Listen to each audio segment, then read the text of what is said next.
ইনকিলাব মঞ্চের মুখপাত্র ও ঢাকা ৮ আসনের সম্ভাব্য স্বতন্ত্র এমপি প্রার্থী শরীফ ওসমান হাদীকে নিয়ে ফেসবুকে একটি পোস্ট করেছেন সঙ্গীত শিল্পী আসিফ আকবর।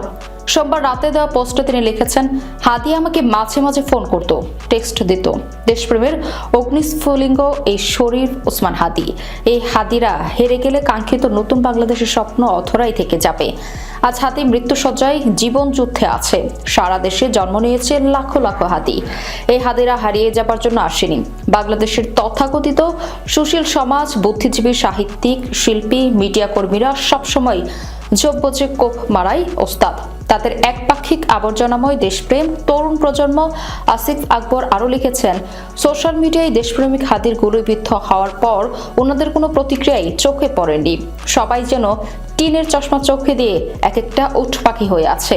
হাদী, তোমার জন্য মনটা অস্থির হয়ে আছে। তুমি বলেছিলে আমার ছোট ছেলের বিয়েতে আসবে। তুমি ফিরে আসো হাদী, তোমাকে ফিরে আসতে হবে। তোমার অপেক্ষায় একটা প্রজন্ম এবং আমরা। আল্লাহর কাছে তোমার জীবন ভিক্ষা চাই।